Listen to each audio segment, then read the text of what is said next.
Xayrli kun, hurmatli qarovchilar, o'quvchilar. Bugun esa biz qilli o'yin qurollarini o'rgana boshlarmiz deb aytasim keladi. Menga qadar biz urmali, ya'ni tanli muzika o'yin qurollarini o'rgangan bo'lsak, unda bo'lsa Qo'ray, Sassirnay, Sassibizg'i. Hozir esa endi qilli muzika o'yin qurollarini ko'rishamiz. Yotag'an narsa deganni anglata, endi o'yin quroli ko'z oldina keltirasiz. Haligi so'zni eshitganda, ko'rganingizcha ustalda haligi o'yin quroli yo'q. Amma lekin siz aning yangrashini eshitib o'tashaksiz olg'a taba. Yotag'an, jitegen, jedegen. Mana ismlarida endi azrak yotag'an deganda anglamagan bo'lsangiz, jitegen deganda siz jite so'zini eshitasiz. Unda bo'lsa jide degan so'zdan olingan. Jitegen umuman aytganda jide qil deganni anglata. Qozoqchadan tarjima etganda jitegen yotag'an. Narsa ko'z oldina keltirasiz yotag'an deganda. Yotag'an u tortma, og'och tortma, tortmaning ustuna qillar so'zilgan. Nechik u yangray? Albatta biz olda aytib o'tgancha har nendagina muzika quroli bo'lmasin, yangrasin uchun bizga rezonator kerak, ya'ni quvushliq. Yotag'anni qidigan shulay, aning ishi quvush. Ул og'och plastinalardan bir-birisine yopishtirib yasalgan o'yin quroli, ham ustuna qillar so'zdirilgan. Qachon kelib chiqqan so'ng haligi muzika o'yin quroli? Hamon endi xalqlarda umuman bo'lgan. Yotag'an ул turkiy tildosh xalqlarning o'rtaq muzika o'yin quroli desak degan yolg'ish bo'lmas, durust bo'lar. Ул bizning xalqda, boshqurtlarda, o'zbeklarda, qozoqlarda, qirg'izlarda ham boshqa to'g'ondosh xalqlarning barsida ham bor. Ismi bilangina ayrilirga mumkin.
Haligi o'yin quroli qachon kelib chiqqan?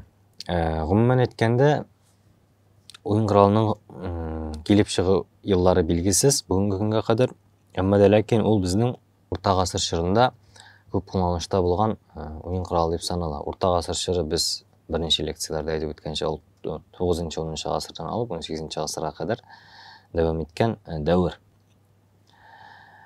Masalan, 17-yilgi g'olimlar o'zlarining zapiskalarida, o'zlarining kundaliklarida endidir shunday ko'p qilli shirtma muzika o'yin qurolini borlig'ini suratlab o'tganlar. Alarning ismini bilmaganlar, dars yozmaganlar, alarni o'zlarining xalqining muzika o'yin qurolini o'xshatib, ismlarini boshqacharoq yozganlar, suratlaganlar. Shulay ko'p qilli muzika qurollariga kirgan gusla, ya'ni gusli, qonun degan muzika o'yin quroli bor. Qaysi bir kishilar ani guslaga o'xshash muzika o'yin quroli deb yozib qo'yganlar. Amma lekin guslalardan da, qonunlardan da ayirmali bo'laroq eng tub ayirmasi aning formasında, yasalışında ham qillarında. Ne işin qillarında? Aytib o'tasim keladi, yotag'anning gusla ham qonun ham boshqa shunday o'xshash muzika o'yin quroli, masalan, gurjan degan o'zing muzika o'yin quroli bor. Ayirmasi u vaqtda, u zamonda eng tub ayirmasi qillarında bo'lgan. Qil narsani esalirga mumkin. Variantlar bizning ko'p to'g'ri, biz bilganlari unda bo'lsa, temir, so'zdirilgan temir jip deb aytamiz bizda. Jip, masalan, hayvonlar ishrag'ында bo'lsa, yollar qo'llanilishda bo'lirga mumkin emas. Iyundan irlangan jip shu hisobdan so'zdirilgan bo'lirga mumkin. Amma lekin yotag'anning eng tub ayirmasi shunda, аны илек-илектен бұрынғы учурда ишектен ясагандар. Хайвандын ишегисин киптирип, суздырып, хайван ишегисинен ясагандар. Һәм хәзер безгә ул ничектер сәер ишетелсә дә, без аны җирәнебрәк, бу мәгълүматны колагыбызга җирәнебрәк салсак тагын, ул чор өчен бу иң яхшы материал булып саналган, чөнки ишәк озакка чыдый, беренчедән тиз бетмәй, дөрес эшкәрткән очракта ул берничә дистә елга кадәр чыдарга мөмкин булган. Һәм ул кылны ятаганга гына түгел, думбраларга да кулланганнар. Хәзерге көндә дә осталар әлеге борынгыдан килгән үзенчәлекне бүгенге көнгә кадәр кертеп карыйлар. Әлбәттә, аның үз уңышлары да бар, чөнки ишәктән ясалган кыл гади кыл сыман яңгырамый. Аның яңгырашында үзенчәлекле бер аһәң, үзенчәлекле бер, ничек русча әйткәндә, изюминка, ягъни нюанслары ишетелә. Кайчанга кадәр уен коралы яшәгән. Әйтеп үткәнчә, ул безнең борынгы чордан килгән музыка уен коралларының берсе. Яшәү чорлары аның галимнәр фикеренчә 19 гасыр уртасына кадәр, 19 гасырның башына кадәрәк яшәгән. Әлбәттә, аңа инде алмашка безнең гөслә, мандолина һәм башка шундый уен кораллары, шул исәптән Европадан күп уен кораллары керә, шуның сәбәбендә алар югалып кала, кайсы бер халыкларда сакланган. Үз исеме белән, әлбәттә, әмма ләкин сакланган. Мәсәлән, гуджен дигән музыка уен коралы, ул Кытай халкында киң таралган кыллы чиртмә музыка уен коралларының берсе санала. Ятаган исә безнең халыкта да шул тугандаш халыкларда кебек 19 гасырның башына кадәрәк яшәгән музыка уен коралы. Хәзерге галимнәр арасында, безнең милләттәшләр арасында, безнең җирлектә яшәүче галимнәр арасында да ятаганны ясаучылар бар. Беренче дәресләрдә әйтеп үткәнчә, ул да булса фольклорист, галим, бик көчле музыкант, күп кенә музыка уен коралларын кире кайтарган кеше, ул да булса Геннадий Михайлович Макаров. Кире ятаганны үз куллары белән җитештереп, үз куллары белән җитештергән уен коралларын укыту эшчәнлегенә алып кереп, үз өлешен, зур өлешен керткән шәхес. Ятаган аерыла. Кайсы бер ятаган кичкенә була, мәсәлән, җиде кыл исемендән үк әйтелгән җитеген, җиде кыл. Җиде кылдан булса, кайсы берләр 21 һәм 23, 25 кылга кадәр җиде. Әлбәттә, кыллар озынлыгы да аерыла. Сез күз алдына китерсәгез, кылның озынлыгы нотаның яңгырашына бәйләйме? Без алдагы дәрестә сөйләп беткәнчә, ничек вибрацияга килә торган әйбер, бу чакта материя инде безнең ни кадәр озынрак була, нота шул кадәр түбәнрәк, ягъни ниже звучит. Ни кадәр кыскарак, шул кадәр ул выше звучит, ягъни югарырак яңгырый. Нигә ул җиде кыл дип атала? Исеменә дә әзрәк язылып үткәнчә әйттем, җитеген. Җиде кыл дип атала. Легендаларга ышансак, бер атаның 7 улы була. 7 улы берәм-берәм вафат булып баралар, һәм ул кайызланып алынган бүтән агачның ишен кайызлап ала дагын, диварларын калдырып, шуның үстенә тире тарттыра дагын, тире үстенә ишәктән ясалган кыллар куя башлый. Беренче улы үлгәчтән беренче кыл куя, һәм шул кыл нигезендә генә ки чыгара. Кылның озынлыгын үзгәртеп ки чыгара. Икенче улы үлә, икенче кылны куя. Шулай итеп инде 2 кылдан торган музыка уен коралы була.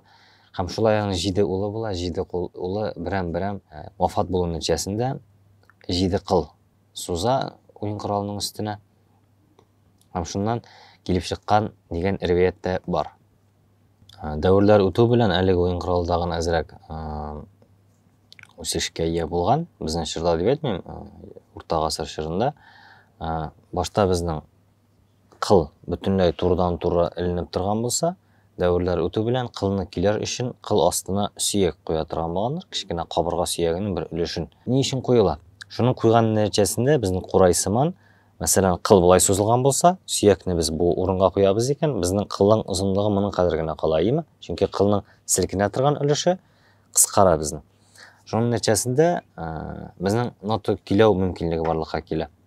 Русча әйткәндә, ул хәзер сөяк куймыйлар, хәзер әлбәттә агачтан ясалган, өчпочмак формасындагы мәддә куялар, ул атала калки дип. Калки. Шуларны куйган нәтиҗәсендә безнең кыл кыскара. Осталар барлыкка килү нәтиҗәсендә, башкаручылар остару нәтиҗәсендә безнең уен коралының үсеше дәвам итә. Башта инде әлбәттә 7 кыл булса, аның кыла саны аннары үсә башлый 13-кә кадәр, аннан соң 21. Һәм хәзерге стандартлар дип санала инде, хәзерге уйнау мөмкинлекләренә туры килердә уен коралының кыллар саны 23-кә җитә. Алга таба да уен коралын үзләштереп үстереп булыр иде, әлбәттә, чөнки безнең мәсәлән скрипкалар сыман, шул исәптән думбралар сыман төрле размерлардагы ятаганнар ясалса, аларның һәрберсенең исемен үзгәртеп, шул исәптән музыкаль бизәлешендәге үзгәртергә яхшы уен кораллары ясап булыр иде. Мәсәлән, ятаган прима, ятаган альт, ятаган тенор, ятаган бас кебек уен кораллары ясалган очракта, бу инде бөтен тавыш мөмкинлекләрен куллана алырдай уен коралы килеп чыгыр иде дигән сүзләр бар.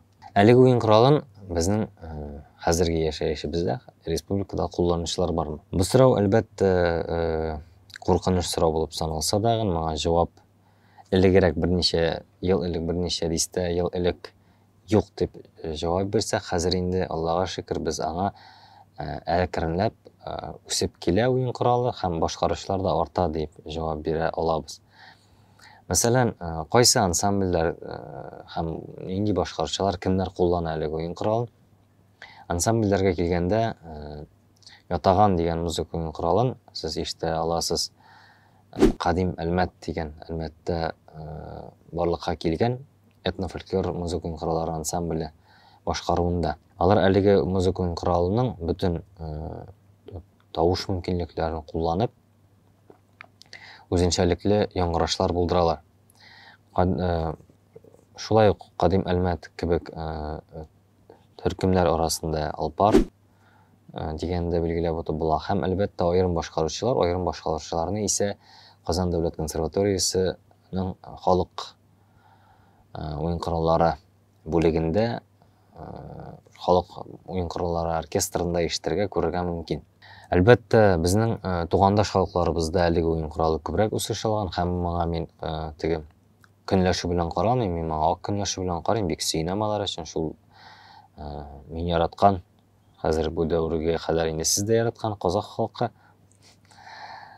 Казак халкы мәдәниятендә ул аерым урын алып тора әлеге уен коралы, жетеген дигән варианты бездә ятаган булсалар да жетеген аерым урын алып тора. Чөнки алар шушы уен коралында инде көллият дәрәҗәсендә аерым уен коралы бүлеге бар, консерватория дәрәҗәсендә аерым уен коралы бүлеге бар һәм нинди генә ансамбльләр булмасын, этнофольклор ансамбльләр булмасын, шул ук исәптән Утырар сазы дигән ансамбль, Коркыт дигән ансамбль, Хассак дигән ансамбль, Туран. Алар гомумән санап китсәк күп.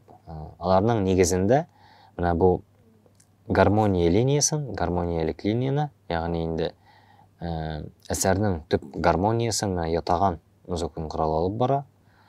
Бу әлеге уен коралының бөтен мөмкинлекләрен, бөтен яңгырашын күрсәтергә сәләтле ансамбльләр башкара дип әйтәсем килә, куллана әлеге уен коралын.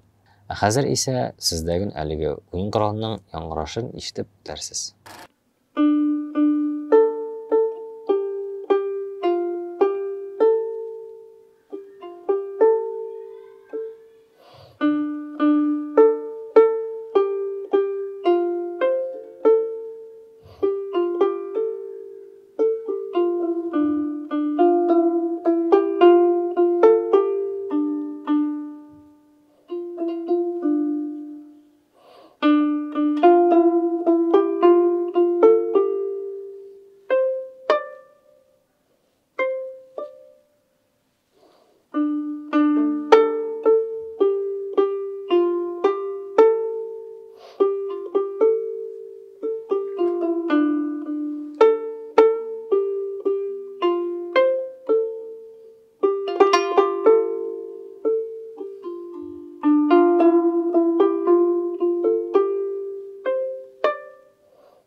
Юғалған музыка ойын құралы әлі аяққа басып қана келуші музыка ойын құралы болуына қарамастан, ятаған біздің халқыбызда болған. Әлбәттә, аны ұмытмасқа керек, есімізде тұтырға керек һәм аны қайтару үстінде зор эшчәнлек алып барырга керек дип уйлыйм. Мең рәхмәт.